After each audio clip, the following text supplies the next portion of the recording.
अच्छा, कुछ बच्चे ये कह रहे हैं कि उनका इंटरनेट का इश्यू है। मैं वीडियो इसीलिए शेयर करता हूँ कि आप वो वीडियो डाउनलोड करके बाद में देख सकते हैं। तो अटेंडेंस के लिए अगर किसी ने आना है तो उसकी बिल्कुल ज़रूरत नहीं है। मतलब आपका एक्चुअली पढ़ाई जो हम करें वो जिस सिचुएशन में कर रहे हैं उसमें अटेंडेंस की कोई सेंस नहीं बनती। बस आपकी जो लर्निंग है उस पे फ़ोकस करें। अगर आप अ, अटेंडेंस के लिए आते हैं तो उसको रहने दें। यहाँ पे एक और चीज़ जो है कि मैं जो लेक्चर्स वीडियो शेयर कर रहा हूँ उसको लाज़मी डाउनलोड कर लें और उसको आप रिवाइज़ करने के लिए भी यूज़ कर सकते हैं। और सेकंडली अगर आपको मैंने एब्सेंट मार्क किया है तो आप एटलीस्ट वो जो लेक्चर है उस लेक्चर की एक समरी बना के by the end of the week मुझे ईमेल कर सकते हैं ताकि मैं उसके लिहाज से आपको आपको प्रेज़ेंट मार्क कर सकूँ। अगर मैंने अटेंडेंस लगाते हुए आपको एब्सेंट मार्क कर दिया फ्लेक्स के ऊपर, तो आप उस वीक की जो वीडियो मैंने शेयर की होगी, उस वीडियो को सुन के उसकी समरी बना के एक राइट अप लिख के मेबी जो आपके जैसे आप अपनी कॉपी पे लेक्चर नोट्स बनाते हैं, इस तरह के नोट्स बना के अगर मेरे साथ शेयर कर देंगे, तो मैं आपको उससे प्रेज़ेंट मार्क कर दूँगा। ठीक है जी? तो ये चीज़ आप कर सकते हैं।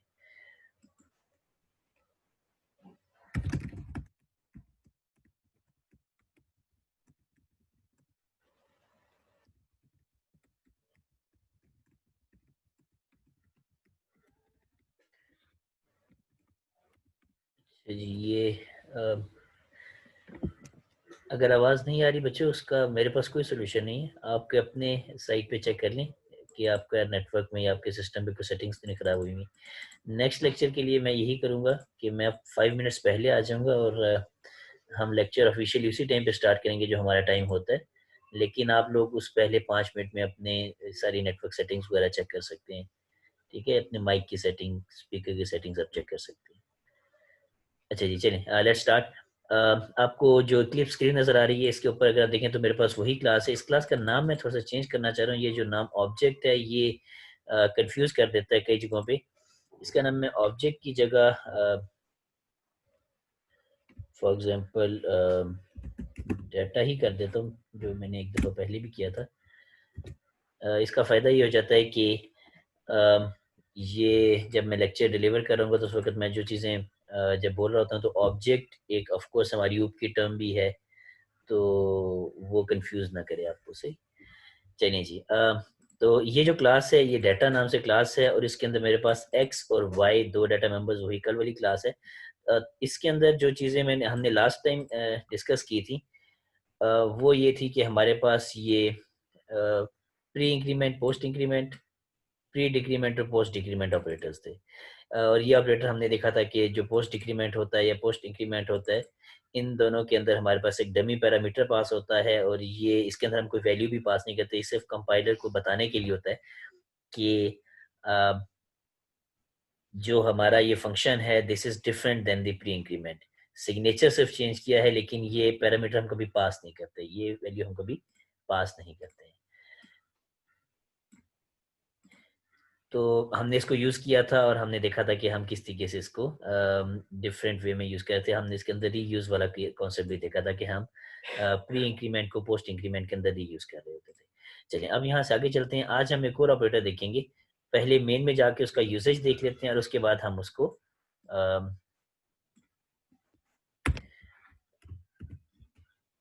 उसके बाद हम कोड पे वापस आते हैं कि हमने किया क्या है। अच्छा, सबसे पहले जो इसका यूसेज है वो ये है कि फॉर एग्ज़ाम्पल मेरे पास एक सीओ की स्टेटमेंट लिखता हूँ, जिस सीओ की स्टेटमेंट के अंदर मैं करता ये हूँ कि जो मेरे पास ये ऑब्जेक्ट मैंने बनाया है इस क्लास डाटा क्लास का, उसका नाम है O2। तो ये जो O2 ऑब्जेक्ट है, इस O2 ऑब्जेक्ट के साथ मैं सबस्क्रिप्ट ऑपरेटर यूज़ करता हूँ, ठीक है? असाइनमेंट में आपने देख भी लिया होगा कि ये ऑपरेटर रिक्वायर्ड है बनाना, लेकिन मैं इसको यूज़ ऐसे करता हूँ कि मैं इसके अंदर एक कैरेक्टर पास कर देता हूँ एज़ अ सबस्क्रिप्ट। ठीक है जी? अब ये काफ़ी डिफरेंट सा सिनेरियो है, ऐसा सिनेरियो आपने पहले नहीं देखा, लेकिन यहाँ पे अगर आप देख रहे हैं तो लेट्स सी कि ये जो सिनेरियो है ये कैसे चल रहा है। सबसे पहले इस ऑपरेटर को इंडिपेंडेंटली इस स्टेटमेंट से निकाल के देख लेते हैं। मैंने इसका यूसेज दिखाया था कि we can use it in a cout statement, लेकिन without a cout statement ये जो मैंने लाइन नंबर 130 पे लिखा है, this is how we are calling this operator. और इसमें हो क्या रहा है कि ऑपरेटर का जो अपना सिंबल है वो है ये सबस्क्रिप्ट, ठीक है, जो हम एरे के लिए यूज करते हैं। अब इस सबस्क्रिप्ट को हमने यूज किस तरह से किया कि हमने इसके लेफ्ट हैंड साइड पे जो ऑब्जेक्ट है दैट इज O2 और इसके जो पैरामीटर पास हो रहा है दैट इज जो इसके अंदर हमने कैरेक्टर लिखा हुआ है। तो इसका सिग्नेचर आपको क्लियरली नजर आ रहा है कि this is a binary operator which has two parameters. One is O2 that is calling this operator. So the O2 will be passed as the this pointer और जो पैरामीटर इस बाइनरी में पास हो रहा है बाइनरी ऑपरेटर में that is a character. आपने अभी तक सबस्क्रिप्ट ऑपरेटर को इस तरह से नहीं यूज किया होगा, इसलिए मैंने पहली एग्जांपल ही वो करा दी है जिस तरह से आपने इसको नहीं यूज किया तो आपको थोड़ा सा नया देखने को मिल रहा है यहाँ पे। दिस इज समथिंग न्यू कि आपने पहले कभी इस तरह से इसको यूज नहीं किया। लेकिन अब देखें कि हमने इस बाइनरी ऑपरेटर को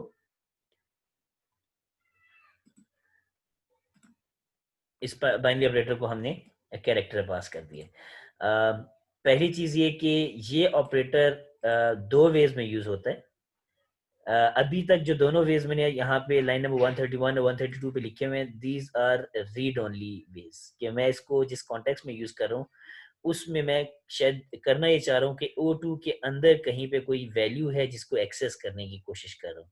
the same way we use it in the arrays, हम इसी तरह से यहाँ पे O2 के साथ यूज करें। O2 के अंदर मेरे पास एक्स और वाई दो डाटा मेंबर्स हैं, मैं उन दो डाटा मेंबर्स को एक्सेस करने की शायद कोशिश कर रहा हूँ और मैंने इसका मीनिंग डिफाइन किया कि मैं जो चीज एज अ कैरेक्टर पास करूंगा वो वाला डाटा मेंबर एक्सेस हो जाएगा। इसका दूसरा वे भी होता है कि मैं इसको रीड ओनली की जगह राइटिंग में भी यूज कर सकता हूँ, यानी कि ये ऑपरेटर रीड ओनली भी हो सकता है और ये राइटिंग के लिए भी यूज हो सकता है। तो पहले इसका रीड ओनली वर्जन देख लेते हैं कि रीड ओनली वर्जन कैसे चलता है। अगर मैं इसकी डेफिनेशन पे जाऊँ तो मैंने ये सबस्क्रिप्ट ऑपरेटर डिफाइन किया यहाँ पे। इसके अंदर देखें तो ऑपरेटर का नाम लिखा, फंक्शन का नाम लिखा, उसके बाद मैंने इसके अंदर जो पैरामीटर था कैरेक्टर पास कर दिया। उसका नाम मैंने मेंबर ही रख दिया ताकि आपको कंफ्यूजन ना हो। उसके जो इम्प्लीमेंटेशन है, इम्प्लीमेंटेशन इसके in the if statement I have used this character to check if the value is X और वाई। अगर यूजर ने एक्स पास किया है तो मैं जो डाटा मेंबर एक्स है वो रिटर्न कर देता हूँ और अगर यूजर ने वाई पास किया है तो मैं डाटा मेंबर वाई रिटर्न कर देता हूँ। और डिफॉल्ट में मैंने अगर यूजर को गलत वैल्यू पास करता है, जी कर देता है, ए कर देता है, कोई और करेक्टर पास कर देता है तो मैं डिफॉल्ट में एक्स ही रिटर्न कर देता हूँ। तो ये मेरी अपनी सोची हुई एक इम्प्लीमेंटेशन। आप इससे डिफरेंट इम्प्लीमेंटेशन भी बना सकते हैं लेकिन इस क्लास के लिए शायद इतनी ही बहुत है। अब यहाँ पे जो चीज़ें देखने वाली हैं, एक इम्पॉर्टेंट चीज़ देखने वाली ये है कि मैं यहाँ पे जो एक्स या वाई रिटर्न कर रहा हूँ, रिटर्न में उसका रेफरेंस रिटर्न हो रहा है, उसकी कॉपी रिटर्न नहीं हो रही है। ये इम्पॉर्टेंट चीज़ है, नोट कर लें कि ये रेफरेंस रिटर्न करना है यहाँ पे। चलिए अब इसका रीड ओनली वे में अगर यूज़ किया था तो ऑफ कोर्स वो जो वैल्यू थी जो रिक्वायर्ड थी वो रिटर्न हो रही है यहाँ पे, जो कि जब मैं सी आउट में मेन में इसको यूज़ कर रहा हूँ तो वो सी आउट हो रही है। अब हम सी आउट स्टेटमेंट को लिखते हैं, दूसरे स्टेटमेंट को डिलीट कर देते हैं। तो अगर मैं इसको रन करता हूँ कोड को,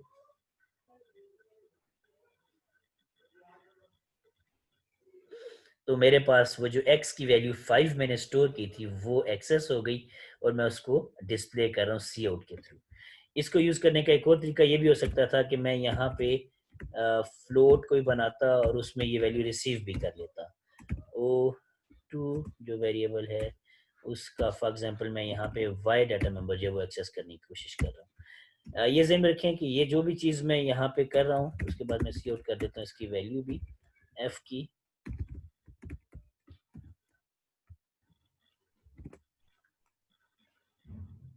ये इसकी f के अंदर जो y की वैल्यू थी वो भी डिस्प्ले हो गई। ठीक है जी। तो मैं एक्चुअली इसको इम्प्लीमेंटेशन मैंने ऐसे की है कि ये जो ऑपरेटर है this returns the corresponding data member of the object. यहाँ तक आपको शायद ये चीज़ तो बड़ी बड़ी क्लियरली समझ आ गई होगी कि मोस्टली इस ऑपरेटर को यूज़ करना चाहिए ऐसी क्लासेस या ऐसे यूज़र डिफाइंड टाइप्स के साथ कि जिनके अंदर मेरे पास कुछ डाटा स्टोर्ड है। ऐसी क्लासेस को कहते हैं कंटेनर क्लासेस। तो if I have a container class, most probably I would like to implement this operator in that class. ठीक है, are you getting my point?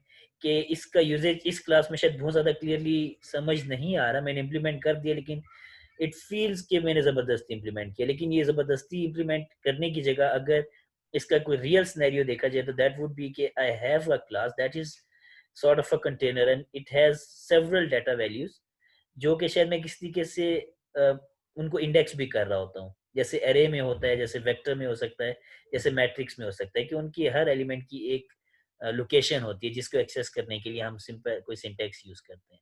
ठीक है? तो यहाँ पे मतलब एग्ज़ाम्पल के तौर पे डमी डाटा के तौर पे देख लें, तो मैंने उसको डिस्प्ले इस तरह से कर लिया। ठीक है? Is this the example of input at line 131 input किस तरह से कह रहे हैं जी लाइक आवर्स मिली सेकंड्स आप ऐसे कह सकते हैं कि जो ऑब्जेक्ट में स्टोर्ड वैल्यूज हैं मैं उनको रीड कर रहा हूँ ठीक है क्वेश्चन पूछा है किसने कि is this an example of input ऐसा नहीं है इट्स जस्ट कि I am reading specific data members from the object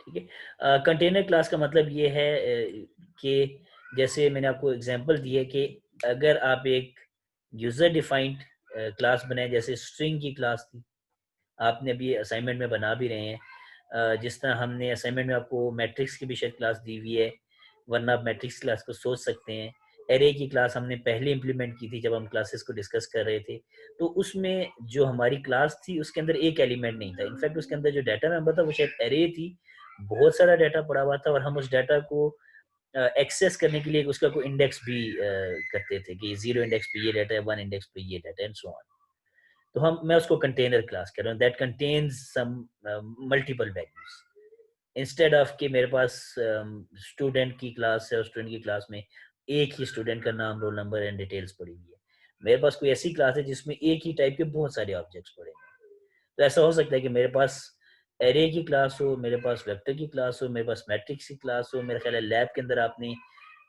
या शायद अभी लैब आपकी होनी है तो उसके अंदर बुके की क्लास आएगी आप देखेंगे उसमें भी ठीक है तो बहुत सी क्लासेस ऐसी होती हैं जो कि डाटा कंटेन कर रही होती हैं अपने पास ठीक है जी अच्छा जी तो लेट्स मूव फॉरवर्ड अभी क्वेश्चन पूछ रहे हैं आपके रेफरेंस क्यों रिटर्न किया था अभी तक रेफरेंस का ऐसा फायदा नहीं था अभी क्योंकि हम वैल्यू रीड ही कर रहे हैं तो बाय रेफरेंस हो या बाय वैल्यू हो बाय कॉपी हो कोई फर्क नहीं पड़ता शायद एफिशिएंसी थोड़ी सी बेहतर हो रही थी कि नया ऑब्जेक्ट नहीं बन रहा लेकिन और कोई फायदा ऐसा बना नहीं अब हम आते हैं रेफरेंस की तरफ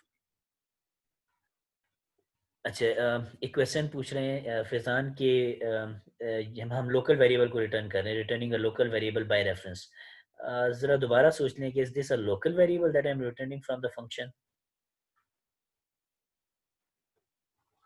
नो ठीक है तो this is a member of that object तो उसका रेफरेंस रिटर्न किया जा सकता है अच्छा लेट्स गो बैक अब मैं आपको एक और इसका यूसेज बताता हूँ सेम ऑपरेटर मैं कोई नई इम्प्लीमेंटेशन नहीं करूंगा अब इस दफा वही ऑपरेटर का जो फंक्शन था अब ये दूसरे वे में कैसे यूज हो सकता है ये दूसरे वे में ऐसे यूज हो सकता है कि मैं इसको लेफ्ट हैंड ऑपरेंड के तौर पे यूज कर लूँ मैंने एक्सेस किया रेफरेंस मिल गया मुझे अब रेफरेंस मिल गया तो मैं उस रेफरेंस के साथ इज इक्वल टू लगा के फॉर एग्जाम्पल यहाँ पे वैल्यू कर देता हूँ 22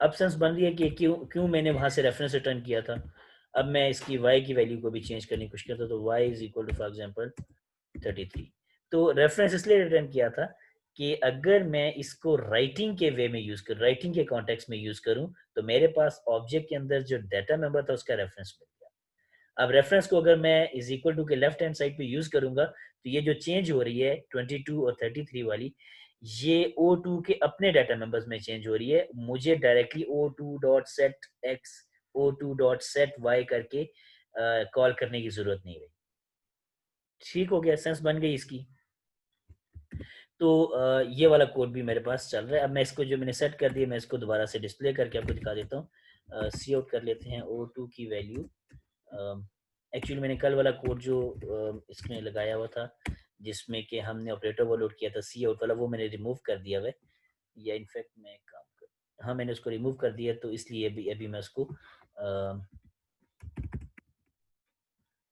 दिखा नहीं रहा यहाँ पे मैं गेट एक्स का फंक्शन यूज़ करूँ ठीक है जी तो अगर मैं इसको रन करूँ दोबारा तो जो इसका एक्स नंबर है उसमें अपडेटेड वैल्यू रेट नज़र आ गई है ठीक हो गया मैंने जो चेंज किया था यहाँ पे इसको मैं थोड़ा सा छोटा कर देता हूँ ताकि आपको नजर आ जाए ये जो मैंने चेंज की थी कि O2 की एक्स को 22 असाइन करते थे जब मैंने उसको डिस्प्ले किया तो वाकई उसके अंदर 22 मौजूद था ठीक हो गया जी साकिब ये आप क्या कह रहे हैं अप्रोक्स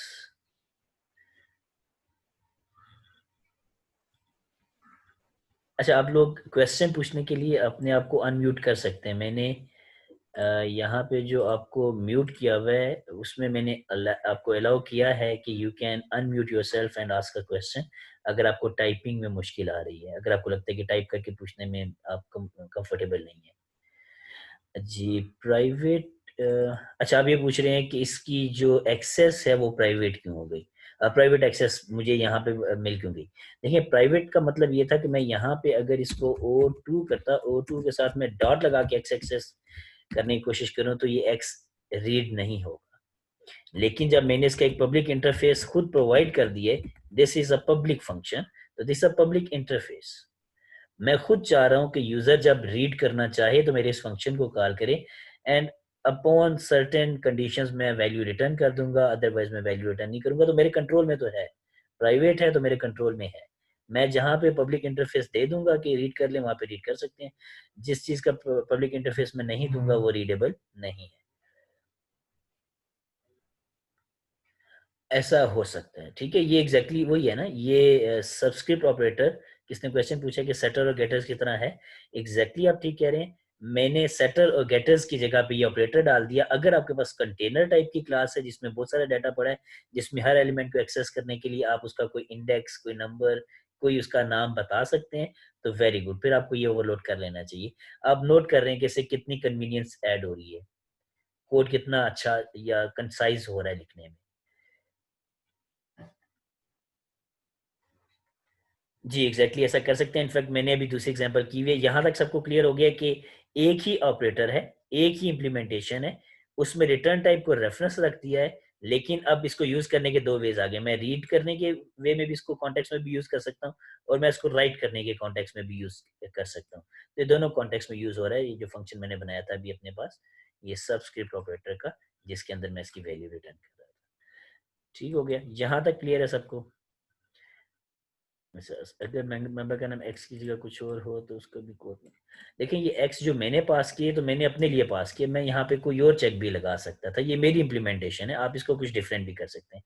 अभी अगली एग्जांपल देखें तो आपको आइडिया हो जाएगा कि यहाँ पे एक्स लिखा हुआ ये जो एक्स है जो मैंने पास किए, ये कोई ज़रूरी नहीं था, यहाँ पे मैं कुछ भी लिखता, उसके रिस्पॉन्स में मुझे पता होता कि मुझे क्या रिटर्न करना है तो मैं कर सकता था। ये इम्प्लीमेंटेशन मेरी अपनी है।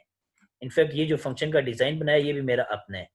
यहाँ पे ये भी मैंने डिसाइड किया कि मैं कैरेक्टर रिसीव करूँगा, मैं किसी और डाटा टाइप को भी रिसीव कर सकता था और उसके बाद उसका एप्रोप्रिएट चेक यहाँ पे लगाता और उस चेक के ट्रू या फॉल्स होने की केस में मैं अपनी मर्ज़ी की वैल्यू रिटर्न कर रहा था। तो ये मेरी डेफिनिशन है कि इस क्लास के लिए मुझे इस सबस्क्रिप्ट ऑपरेटर का ये मीनिंग चाहिए। ठीक है? यानी कि आप इसको अपनी मर्ज़ी से यूज़ ज़रूर कर सकते हैं। आपको पता ये चल गया कि ये ऑपरेटर जो है सबस्क्रिप्ट ऑपरेटर, ये सबस्क्रिप्ट ऑपरेटर के अंदर एक टाइप का पैरामीटर पास होगा, यानी कि एक पैरामीटर इसमें लाज़मी होगा, दूसरा दिस पॉइंटर होगा यानी बाइनरी ऑपरेटर है और इसकी रिटर्न टाइप भी मैं कोई बना सकता हूँ। अब इसको आप जैसे मर्ज़ी यूज़ करें। मैंने इसको यूज़ किया है क्योंकि इसकी सेंस ही ये बनती है, इसका जो नेचुरल मीनिंग है वही डाटा रीड करने का या डाटा राइट करने का है, तो मैंने उसी उसी टर्म में इसको ओवरलोड कर दिया है। अगर आप उस टर्म में नहीं ओवरलोड करते हैं, ऑफ कोर्स आप ऑपरेटर ओवरलोडिंग का जो पहला रूल है उसी को ही वायलेट कर रहे हैं कि आप ऑपरेटर ओवरलोडिंग से यूज़र को आसानी नहीं दे रहे हैं, इनफैक्ट उसको मुश्किल पैदा कर रहे हैं, उसके लिए रीडेबिलिटी मुश्किल हो रही है। ठीक है जी। अम, जी, आपने जो क्वेश्चन पूछा है एक्चुअली इस क्वेश्चन को दोबारा रीड करें कि can we overload the same function multiple times by passing different parameters in function definition. आपके क्वेश्चन में ही आपके क्वेश्चन का आंसर भी है। ओवरलोड का मतलब क्या होता है? Two functions with the same name having different parameter list। ठीक है, तो ऑफ कोर्स अगर आप डिफरेंट पैरामीटर लिस्ट कर देते हैं तो डेफिनेटली आप उस नाम से मल्टीपल फंक्शन बना सकते हैं। यही काम मैं अभी करने लगा हूँ। अब ये जो वे था ये मुझे लगा ठीक है, इट वाज एन एग्जांपल जो कि पहले आपने नहीं देखी थी, लेकिन शायद इसको यूज़ करने का अगर ये कोई अच्छे कंटेनर क्लास होती और आप उसको एरे की तरह ही यूज़ करना चाहते हैं तो शायद इसका बेहतर वे ये था कि मैं O2 ऑफ 0 और उसके मुकाबले में दूसरी तरफ यानी कि इसको कोई वैल्यू असाइन करता, फॉर एग्जांपल दूसरी तरफ मैं कहता O2 ऑफ 1, इसको कोई वैल्यू असाइन करता। ये शायद थोड़ी-सी सेंस और बना देती कि मेरे पास मल्टीपल डाटा एलिमेंट्स हैं, मैं पहले डाटा एलिमेंट को 0 से इंडेक्स कर रहा हूँ, फिर 1 फिर 2 फिर 3 4 सो ऑन, है ना? तो ये समझ आ रहा है सबको? ठीक है? तो इस तरीके से ये इम्प्लीमेंटेशन अगर देखें तो इसमें डिफरेंस इनफैक्ट सी आउट करने के लिए इसी को यूज़ कर सकते हैं कि मैं सी आउट कर देता यहाँ पे कि ये जो O2 है मेरे पास, ये O2 का पहला मेंबर एक्सेस हो जाए, सी आउट हो जाए एंड सो ऑन। इस तरीके से मैं कर सकता था। तो जो ओवरऑल चेंज आई है इम्प्लीमेंटेशन में वो यही है कि अभी सबस्क्रिप्ट के अंदर जो पैरामीटर पास हो रहा है that is not a character, in fact it is an integer, जैसे आपने नॉर्मल देखा था आज तक सी प्लस प्लस में। तो पहले वाली इम्प्लीमेंटेशन से ये इम्प्लीमेंटेशन थोड़ी सी डिफरेंट है, और डिफरेंस सिर्फ इतना सा है कि जो पैरामीटर मैं सेकंड पैरामीटर पास कर रहा हूँ वो इंटीजर हो गया। तो मैंने यहाँ पे उसकी इम्प्लीमेंटेशन भी आपको करके दिखा दिए। अभी आपने इससे ऊपर या इससे नीचे कोड नहीं देखना, अभी इस वाली इम्प्लीमेंटेशन को देख लें ताकि एक कॉन्सेप्ट क्लियर हो जाए। फिर मैं इसके ऊपर जो कोड लिखा हुआ है वो वाला भी एक्सप्लेन करूँगा कि वो क्यों लिखा हुआ है, या इसके नीचे जो कोड लिखे वो भी एक्सप्लेन करूँगा कि वो भी क्यों लिखा हुआ है। आपको ये ऑपरेटर बहुत ज़्यादा मल्टीपल टाइम्स ओवरलोड हुआ नज़र आ रहा है। मैं सारों को एक्सप्लेन करूँगा वन बाय वन।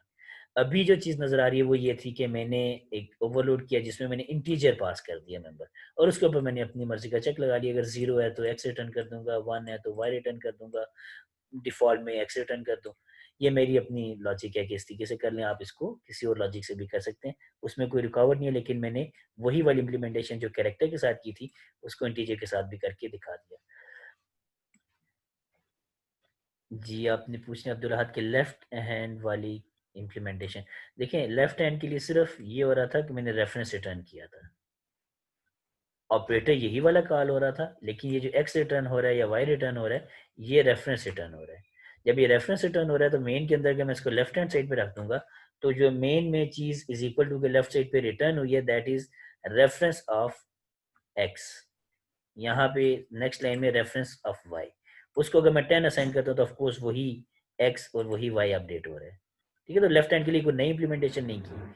वही इम्प्लीमेंटेशन जिसके रिटर्न टाइप रेफरेंस मैंने लिखी हुई है, वो इम्प्लीमेंटेशन में ऐसी लिखी हुई है, वो लेफ्ट हैंड साइड पे यूज़ करने के लिए इनफ है। तो ये जो ऑपरेटर ओवरलोड किया था एक ही फंक्शन, ये दोनों जगह पे यूज़ हो रहा है। मैं यहाँ पे अगर देखें लाइन नंबर 131 पे, तो मैंने इसी ऑपरेटर को इज़ इक्वल टू के राइट हैंड साइड पे कॉल किया। दूसरे केस में मैंने इसी ऑपरेटर को इज़ इक्वल टू के लेफ्ट हैंड साइड पे भी यूज़ किया। तो इससे होता ये है कि आपको अगर इसको यूज़ कर रहा था मैं, अगर मैं यहाँ पे रेफ़रेंस रिटर्न ना करता, नेक्स्ट क्वेश्चन भी आ गया कि कंपल्सरी है कि रेफ़रेंस रिटर्न करें। अगर मैं रेफ़रेंस रिटर्न ना करता, तो ये वाला जो केस है, जो ल वन लाइन नंबर 134, 135 पे है, या लाइन नंबर 139, 140 पे है, ये दोनों केसेज़ ना चलते। मैं अपने इस ऑब्जेक्ट के डाटा नंबर की कॉपी रिटर्न कर देता, रेफ़रेंस रिटर्न ना करता, तो जो चेंज होती वो कॉपी में होती, ऑब्जेक्ट के अंदर ना होती। ठीक है जी। तो रेफरेंस रिटर्न करने से मैंने करंट ऑब्जेक्ट जिसने इस फंक्शन को कॉल किया था, उसी के डाटा मेंबर को ही चेंज करना पॉसिबल कर दिया। ठीक है? तो करना इसको कंपल्सरी इसी तरह से कह सकते हैं कि जब भी आप कोई ऑपरेटर ओवरलोड करते हैं, तो हमारा वो जो रूल्स ऑफ ऑपरेटर ओवरलोडिंग थे, उनमें से एक रूल ये भी था कि जब आप ऑपरेटर को ओवरलोड करें, तो उस सारे कॉन्टेक्स्ट में ओवरलोड करें, जिन कॉन्टेक्स्ट में यूज़र इसको यूज़ कर सकता है। अगर आपने एक वे में इम्प्लीमेंट किया हुआ है, तो यूज़र वुड अस्यूम कि दूसरे वे में भी हुआ होगा। तो ये जो सबस्क्रिप्ट ऑपरेटर है, जो आपने सी प्लस प्लस की एरे देखी थी, उसमें लेफ्ट एंड राइट दोनों हैंड साइड पे यूज़ हो सकता है। इज़ इक्वल टू के लेफ्ट हैंड साइड पे भी, राइट हैंड साइड के लिए भी, यानी रीडिंग के लिए भी और राइटिंग के लिए भी। आपको इस ऑपरेटर को दोनों वेज़ में इम्प्लीमेंट करना मस्ट है, वरना यूज़र कन्फ्यूज़ हो सकता है कि राइट हैंड साइड पे तो चल रहा है, इज़ इक्वल टू के लेफ्ट हैंड साइड पे ऑपरेटर क्यों नहीं सही चल रहा, जैसे बाकी प्रिमिटिव डेटा टाइप की एरेज़ चलती हैं। ठीक है? तो इसलिए यहाँ पे रेफरेंस रिटर्न करना डिज़ाइन के लिहाज से सही इम्प्लीमेंटेशन है। आप रेफरेंस रिटर्न नहीं करेंगे तो एरर नहीं आएगा, लेकिन आपकी ये वाली स्टेटमेंट जो है ये गलत आंसर देना शुरू कर देंगी, आपके करंट ऑब्जेक्ट के अंदर चेंज नहीं करेंगी।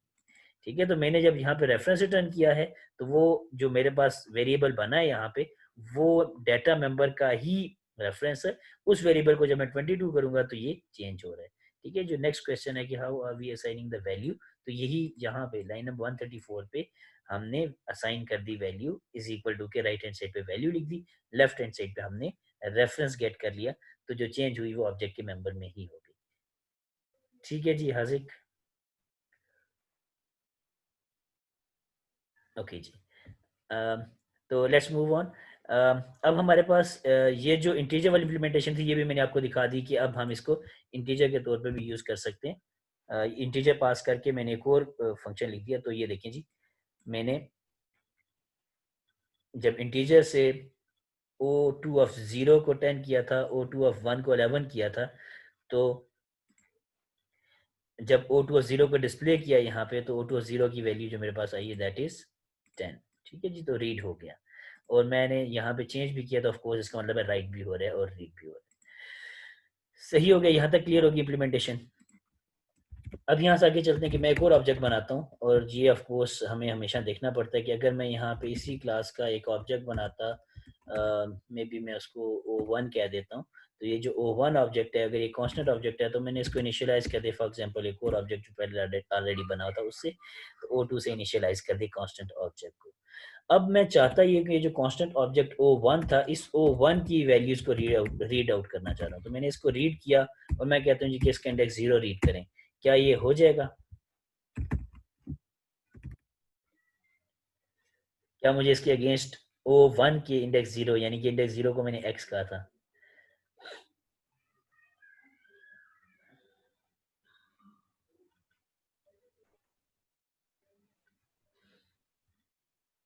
अच्छा सारे लोग यस कह रहे हैं, साकिब ने नो कहा है। बिकॉज अच्छा, जो लोग यस कह रहे हैं वो उन्होंने वही जिस जिस चीज से मैंने मना किया था वही काम कर लिया, उन्होंने ऊपर वाला कोड और नीचे वाला कोड देख लिया। Let me go back and do this. ठीक है जी, अभी अगर आप देखें तो यहाँ पे जो ऑब्जेक्ट्स थे, यानी कि O2 के ऊपर सारा फंक्शन हो रहा था, वो नॉन कांस्टेंट था। तो जब मैंने उसके लिए फंक्शन कॉल किया, तो मेरे पास ये वाले फंक्शन की कॉपी, ये वाला फंक्शन मौजूद था, जो कि एक नॉन कांस्टेंट फंक्शन था, कॉल हो जाता है। लेकिन अगर मैंने यहाँ पे एक कांस्टेंट ऑब्जेक्ट बना लिया और मैं उसके ऊपर भी यही फंक्शन कॉल करना चाह रहा हूँ, तो एग्जैक्ट इस कांस्टेंट डाटा के ऊपर या कांस्टेंट ऑब्जेक्ट के ऊपर तो सिर्फ वो फंक्शन कॉल होगा जो कांस्टेंट फंक्शन होगा। कांस्टेंट फंक्शंस की तो डेफिनेशन ये थी कि we create constant functions just to make sure कि constant objects can also call them. तो इसलिए हमने रूल बनाया था कि जितने भी हमारे गेटर्स होंगे, जितने भी हमारे डाटा रीड करने वाले, डिस्प्ले करने वाले फंक्शंस होंगे, वो सारे फंक्शंस हमारे जो हैं कांस्टेंट होने चाहिए। ठीक है, ताकि वो करंट ऑब्जेक्ट को चेंज ना करते हैं। तो ये देखें, ये जो कॉन्टेक्स्ट मैंने जिसमें O1 ऑफ 0 को किया एक्सेस, ये रीडिंग के तो कॉन्सेप्ट है, कॉन्टेक्स्ट है। ये राइटिंग का कॉन्टेक्स्ट तो है नहीं है, तो यहाँ पे तो कॉल हो जाना चाहिए। लेकिन अगर मैंने वही पहले जो फंक्शन लिखा था उसी के ऊपर रिलाई किया, तो उस केस में तो ये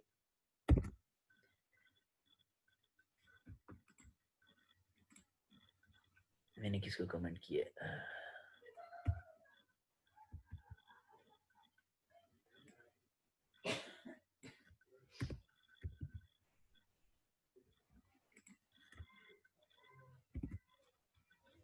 ठीक है जी, तो ये एरर आ जाएगा, मैंने सेव नहीं किया था। तो जो एरर है, अगर उसको उसकी डेफिनेशन भी आप पढ़ें, तो उसकी डेफिनेशन भी यही है कि कांस्टेंट डाटा जो है वो आपने नॉन कांस्टेंट फंक्शन कॉल कर दिया आपने। ठीक है, तो it is not not possible. सही हो गया।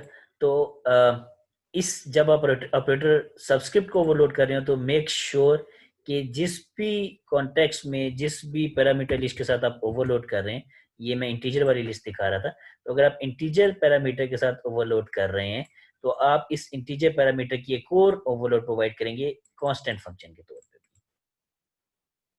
ठीक है जी, अब ये क्लियर है सबको कि आप यहाँ पे जो फंक्शन ऑपरेटर ओवरलोड करेंगे सब्सक्रिप्ट का, उसका नॉन कांस्टेंट वर्जन भी होगा, यहाँ पे कुछ कांस्टेंट नहीं लिखा हुआ, और उसका कांस्टेंट वर्जन भी होगा, ये लाजमी है।